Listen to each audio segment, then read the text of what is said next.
Everyone, कैसे हैं आप सब। तो आज की इस वीडियो में मैं आप सभी बच्चों को FYUP सेमेस्टर 1 24-28 सेशन में सेमेस्टर 1 का डिजिटल एजुकेशन का पेपर में जो सवाल आपके सिलेबस के अकॉर्डिंग पूछे जाएंगे उसी सवाल में जो कंप्यूटर के बेसिक सवाल जो अक्सर पेपर में आते हैं ये आज की इस वीडियो में आपको बताने वाला हूं। तो वीडियो लास्ट देखिएगा। इससे पहले आप सभी बच्चों के लिए हमने अपने चैनल पे अंडरस्टैंडिंग इंडिया का लेक्चर हो, एसी हिंदी का हो, एसी इंग्लिश का हो, या जो भी पेपर पढ़ना है उसके सारे के सारे वीडियोस हमारे चैनल पे अपलोडेड हो रहे हैं। तो आप जाके उन वीडियोस को देखिए और अपने अपने एग्जाम की अच्छे से तैयारी करिए।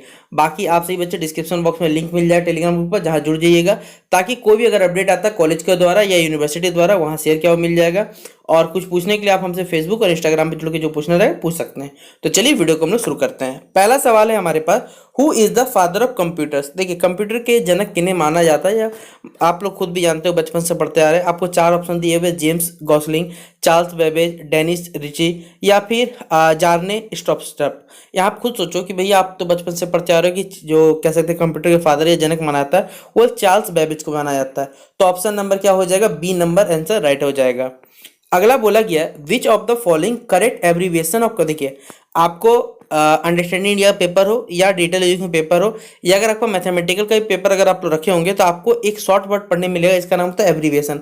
एब्रीविएशन मतलब होता है शॉर्ट तरीके में कोई चीज़ को लिखना। जैसे ही कंप्यूटर है तो कंप्यूटर का फुल फॉर्म क्या होता है, जैसे आपसे बचपन में पढ़े होंगे कि भैया ATM का फुल फॉर्म क्या होता है, PTO का फुल फॉर्म क्या होता है।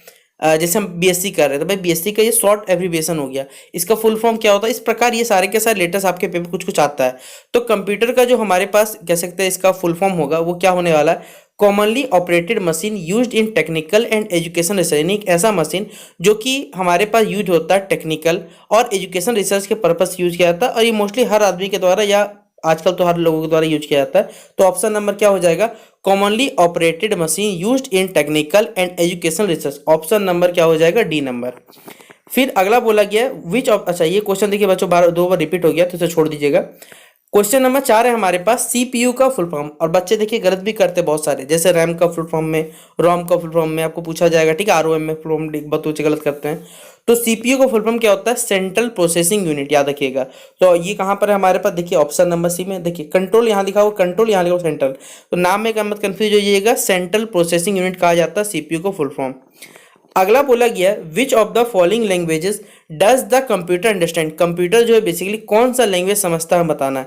कंप्यूटर अंडरस्टैंड ओनली सी लैंग्वेज, कंप्यूटर जो है वो क्या सी लैंग्वेज समझता है, असेंबली लैंग्वेज समझता है, बाइनरी लैंग्वेज समझता है, या फिर बेसिक लैंग्वेज समझता है। देखिए कंप्यूटर जो है वो बस दो भाषा सीखता है, एक 0 और 1, जिसे हम लोग कहते हैं बाइनरी लैंग्वेज कर सकता है। तो बाइनरी लैंग्वेज पे क्या होता है, कंप्यूटर वर्क करता है। तो ऑप्शन नंबर क्या हो जाएगा, C number, computer understand only binary language. अगला बोला गया, which of the following computer language is written in binary codes only. देखिए इनमें से कौन सा हमारे पास कंप्यूटर लैंग्वेज है जो कि सिर्फ बाइनरी कोड्स में लिखा होता है। पास्कल का कंप्यूटर लैंग्वेज, या mechanical language, sorry machine language, या फिर सी लैंग्वेज, या फिर ऑप्शन नंबर डी हमारे पास DCH है, ठीक है। तो ऑप्शन नंबर क्या हो जाएगा, यहाँ पर जो बेसिकली कंप्यूटर जो रहता है वो बाइनरी कोड समझता है और ये मशीन लैंग्वेज हमारे एक प्रकार का। तो ऑप्शन नंबर क्या हो जाएगा, बी नंबर, मशीन लैंग्वेज इसका राइट आंसर हो जाएगा। फिर बोला गया, which of the following is the brain of the computer. देखिए कंप्यूटर का जो ब्रेन होता है वो किसे माना जाता है। आपने देखा होगा भैया कोई भी चीज में रेड पड़ता है या कोई भी कांड होता है, सबसे पहले क्या किया था, CPU को उठा के लेके चल दिया था। CPU में क्या है भाई, कंप्यूटर का मेन काम है CPU, ठीक है। कंप्यूटर में कुछ नहीं है, आपका CPU में सब कुछ है। तो कंप्यूटर का ब्रेन कौन होता है, CPU, जिसे हम क्या कहते हैं, सेंट्रल प्रोसेसिंग यूनिट कहते हैं। तो ऑप्शन नंबर क्या हो जाएगा, ए नंबर इसका राइट आंसर हो जाएगा। फिर बोला गया कि which of the following is not a characteristics of a computer. इनमें से कौन सा कैरेक्टरिस्टिक्स का कंप्यूटर का कैरेक्टरिस्टिक मतलब होता है कि गुण नहीं है, वर्सेलिटी, एक्यूरेसी, डिलीजेंस, या फिर IQ। देखिए IQ मतलब होता है हमारे पास आपका इंटेलिजेंस बेसिकली कहा जाए। कंप्यूटर क्या कर सकता है, अगर आप उसमें कोई भी चीज क्या कर सकते हैं, पहले से प्रोग्राम के रूप में रख दो तो उसके आधार पे वो काम कर सकता है, लेकिन उसकी खुद की कोई क्षमता नहीं होती है। जैसा एक आदमी का IQ हो सकता है, एक आदमी का देखिए हर आदमी का IQ अलग अलग हो सकता है, क्योंकि हर आदमी की देखिए क्षमता अलग हो सकती है। लेकिन कंप्यूटर बेसिकली आदमी के द्वारा जो प्रोग्राम सेट किया था उतने लेवल तक ही वर्क कर सकता है, उससे ज्यादा वर्क नहीं कर सकता। इसलिए ऑप्शन नंबर डी क्या हो जाएगा, IQ इसका राइट आंसर हो जाएगा। जैसे अभी आप देख रहे हैं कि भैया AI क्या कर रहा है, पूरे मार्केट में देखिए छाया हुआ है।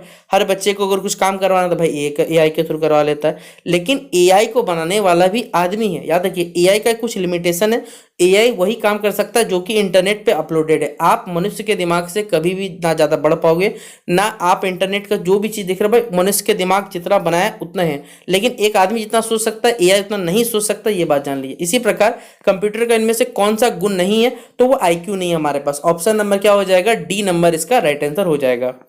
फिर अगला बोला गया which of the following is the smallest unit of data in a computer. देखिए कंप्यूटर में जो, जैसे हम लोग जानते हैं हमारे बॉडी का सबसे छोटा यूनिट क्या होता है, सेल होता है। तो उसी प्रकार कंप्यूटर का सबसे जो छोटा यूनिट होता है उसका नाम बताना है, बीट, किलोबाइट, निबल या बाइट यहाँ पर दिया हुआ हम पर। तो याद है कि सबसे छोटा जो यूनिट होता है हमारे पास वो होता है बिट, ठीक है। तो ऑप्शन नंबर क्या हो जाएगा, ए नंबर इसका राइट आंसर हो जाएगा।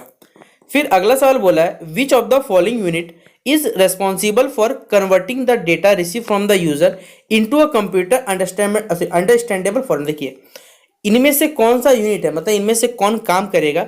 जैसे कि हमने क्या किया, कोई डेटा रिसीव किया, ठीक है, लिखा हुआ for converting the data receive from the user. आपने क्या किया, कोई डेटा बेसिकली इनपुट दिया, ठीक है, मतलब कंप्यूटर में डाटा भेजा। इसको एक अंडरस्टैंडेबल फॉर्मेट में समझने के लिए कौन कन्वर्ट करेगा या कौन बदलेगा बताना है। Output unit, input, memory unit या फिर अरिथमेटिक एंड लॉजिक यूनिट। तो कंप्यूटर में देखिए, याद रखिए ये कौन काम करता है, इनपुट यूनिट का काम होता है कि हमने जो भी इंफॉर्मेशन भेजा उसे क्या करना है कि ऐसा भाषा में बदलना जो कि सब समझ सके, हमारे यहाँ कंप्यूटर उस चीज को समझ सके। तो ऑप्शन नंबर क्या हो जाएगा, बी नंबर इनपुट यूनिट क्या हो जाएगा, इसका राइट आंसर हो जाएगा।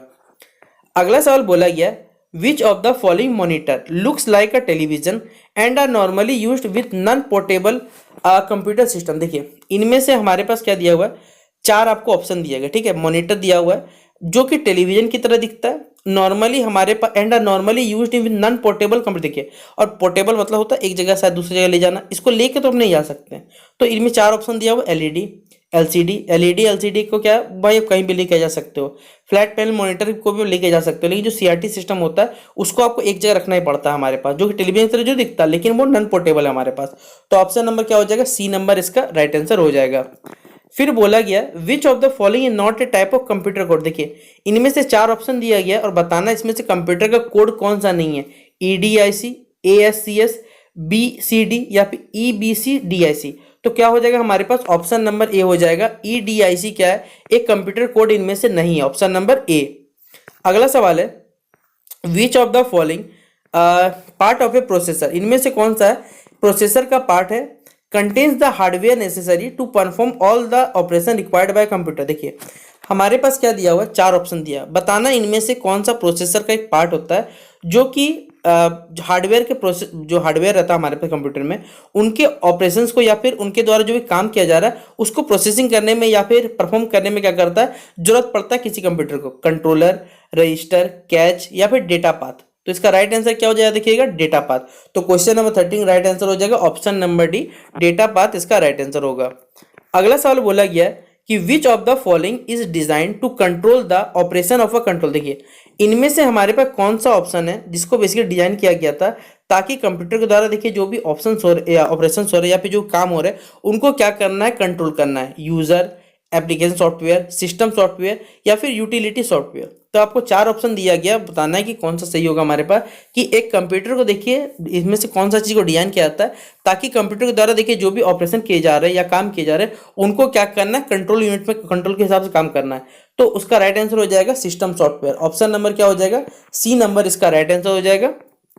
फिर अगला बोला गया कि which of the following device use positional notation to represent a decimal number. देखिए इनमें से कौन सा डिवाइस है बेसिकली जो कि यूज करता है पोजिशनल नोटेशन, ठीक है, ताकि वो डेसिमल नंबर को क्या कर रिप्रेजेंट या दर्शा सके, पैस्केलिन, एबाकस, कंप्यूटर या कैलकुलेटर।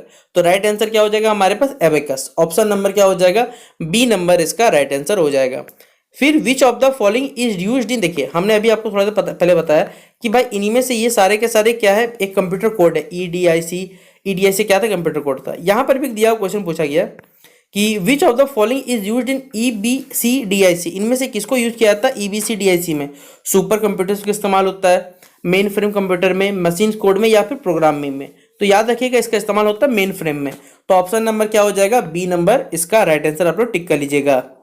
अगला सवाल बोला गया कि which of the following are physical devices of a computer, इनमें से कौन सा हमारे पास डिवाइस है जो कि फिजिकल मत देखिए, आपने कंप्यूटर में दो वर्ड पढ़ा होगा, एक होता है सॉफ्टवेयर, एक होता है हार्डवेयर। सॉफ्टवेयर मतलब समझ जाओ अंदर के पार्ट, हार्डवेयर मतलब होता है बाहर के पार्ट।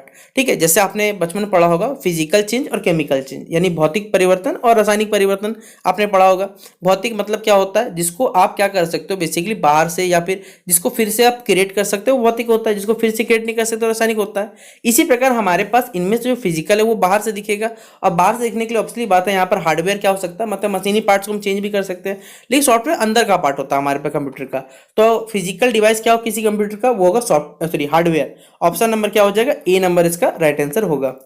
फिर अगला सवाल बोला गया कि which of the following defines the assigned ordering among the character used by the computer. देखिए इनमें से कौन सा बेसिकली डिफाइन करता है हमारे पास कि कोई भी अगर ऑर्डर असाइन हुआ है, ठीक है, कैरेक्टर के द्वारा यूज किया जा रहा है कंप्यूटर के द्वारा, वो बताना। एक्यूमुलेशन, सॉर्टिंग, कोलेटिंग सीक्वेंस या फिर यूनिकोड। देखिए कोई भी यहाँ पर जो भी ऑर्डर है उसे असाइन करने का काम कौन करता है, वो है कोलेटिंग सीक्वेंस। ऑप्शन नंबर क्या हो जाएगा, सी नंबर इसका राइट आंसर हो जाएगा। फिर अगला बोला गया कि which of the following storage is a system. ठीक है, इनमें से कौन सा स्टोरेज है जो कि सिस्टम है, where a robotic arm will connect और disconnect offline mass storage media according to the computer operating system. देखिए इनमें से हमको बताना है कि एक स्टोरेज का नाम है, ठीक है, जो कि क्या है, एक रोबोटिक आर्म है, मतलब खुद से फंक्शन करने का काम है, जो कि डिस्कनेक्ट या फिर कनेक्ट हो सकता है हमारे पास। जैसा कि हम लोग कोई भी मीडिया ट्रांसफर कर रहे हैं, शेयरिंग कर रहे हैं, तो उसके हिसाब से डिमांड के आधार पे वो खुद को क्या कर सकता है, कनेक्ट या डिस्कनेक्ट कर सकता है। मैग्नेटिक ऑप्शन दिया हुआ, ऑप्शन नंबर ए, सेकेंडरी है, फिर वर्चुअल है, फिर टर्सरी है हमारे पास। तो राइट आंसर क्या हो जाएगा, टर्सरी, ऑप्शन नंबर डी। फिर बोला गया हमारे पास क्वेश्चन नंबर 20 में कि which of the following is known as the interval between the instant a computer makes a request for the transfer of data from a disk device to the primary storage and the instance the operation completed। देखिए इनमें से हमारे में बताना है कि किसको जाना जाता है कि interval basically at the instant मतलब होता है उसी क्षण में हमारे पास कि कंप्यूटर के द्वारा क्या किया जा रहा है, कोई रिक्वेस्ट को प्रोसेस किया जा रहा है हमारे पास, ताकि डेटा क्या है डिस्क सिस्टम से ट्रांसफर किया जा सकता है। तो disk utilization time, drive utilization time, disk access time और डिस्क अराइवल टाइम हमारे पास। तो इसका राइट आंसर हो जाएगा हमारे पास disk access time, option number C. अगला सवाल है हमारे पास पूछा हुआ है कि which of the following devices provides the communication between a computer and the outer world. देखिए इनमें से बेसिकली कौन सा डिवाइस है जो कि कंप्यूटर को आउटर वर्ल्ड से यानी बाहरी दुनिया से जोड़ने का काम करता है। ठीक है, कॉम्पैक्ट, आईओ या आई स्लैश सोप जिसे कह सकते हैं आप, ड्राइवर्स या फिर हमारे पास स्टोरेज। तो कौन काम क्रिएट करता है हमारे पास, I slash soap, option number B हो जाएगा राइट आंसर। अगला है which of the following are the input device. इनमें से कौन सा इनपुट डिवाइसेस है that enabled direct data entry into computer system from source document. देखिए इनमें से कौन सा हमारे पास इनपुट डिवाइस है जो कि क्या करता है, मान लीजिए कोई सोर्स डॉक्यूमेंट हमारे पास मिला, उसको क्या करता है, डायरेक्ट डेटा का एंट्री करता है कंप्यूटर सिस्टम में। Basically system access devices, data acquiring devices, data retrieving devices या फिर डाटा स्कैन डिवाइस। देखिए कोई भी चीज़ को अगर डेटा को कंप्यूटर में एंट्री करवाना है तो सबसे पहले वो स्कैनिंग होता है। स्कैनिंग के थ्रू क्या होता है, आपके कंप्यूटर में जो भी आप फाइल मतलब कर रहे हो उसमें चेक किया जाता है कोई फंक्शन में कोई दिक्कत ना, कोई वायरस मालवेयर तो नहीं अवेलेबल है, उसको चेक किया तो उसके बाद उसे इंसर्ट किया जाता है। तो डाटा स्कैनिंग डिवाइसेस क्या हो जाएगा, ऑप्शन नंबर डी इसका राइट आंसर हो जाएगा। फिर बोला गया which of the following is the device used for converting map. इनमें से कौन सा डिवाइस जो बेसिकली मैप, पिक्चर, ड्राइंग को क्या करता है, डिजिटल फॉर्म में क्या करता है, कंप्यूटर ग्रुप में स्टोरेज में रखता है इसे। इमेज स्कैनर, डिजिटाइजर, MICR या स्कैनर। तो इसमें किसका काम होता है, ये होता है डिजिटाइजर का। ऑप्शन नंबर क्या हो जाएगा हमारे पास, बी नंबर इसका राइट आंसर टिक कर लीजिएगा, option number B.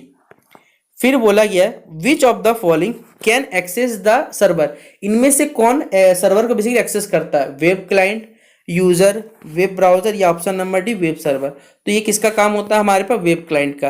Web client क्या करता है, एक्सेस करता है बेसिकली सर्वर का। ऑप्शन नंबर ए हो जाएगा राइट आंसर। फिर अगला सवाल बोला गया हमारे पास है कि which of the following, sorry माफ करिएगा, which of the following is known as the language made up of binary coded instruction. इनमें से कौन सा हमारे पास ऑप्शन है बेसिकली बताना है जो कि लैंग्वेज का बेसिकली बना होता है बाइनरी कोडेड इंस्ट्रक्शन का। हाई लेवल, बेसिक लेवल, सी लेवल या फिर सी लेवल होता है हमारे पास, या फिर मशीन लेवल। तो कंप्यूटर बेसिकली जो रहता है बाइनरी कोड जो रहता है वो मशीन लेवल पे काम करता है हमारे पास। तो ऑप्शन नंबर क्या हो जाएगा, डी नंबर इसका राइट आंसर हो जाएगा हमारे पास। तो आज की इस वीडियो को फिलहाल हम लोग यहीं समाप्त करते हैं। आज हमने आपको टोटल 25 क्वेश्चन करवा दिए। बाकी आप सभी बच्चों को हमारे चैनल पे सारे के सारे क्लासेस जो रहेंगे, ये क्लास नंबर फर्स्ट था, धीरे धीरे सारे के सारे आपके सिलेबस के अकॉर्डिंग जो टॉपिक्स रहेंगे वो कंप्लीट करा दिए जाएंगे। तो जितना हो सके इस वीडियो को और हमारे चैनल के द्वारा जो भी वीडियोस बनाए जा रहे हैं अपने दोस्तों को शेयर कर दीजिएगा। व्हाट्सअप, फेसबुक, जहाँ पे अपने दोस्तों से कनेक्ट है वहाँ शेयर करने की कोशिश करिएगा। बाकी मिलते हैं नेक्स्ट वीडियो पे, तब तक के लिए जय हिंद और जय भारत।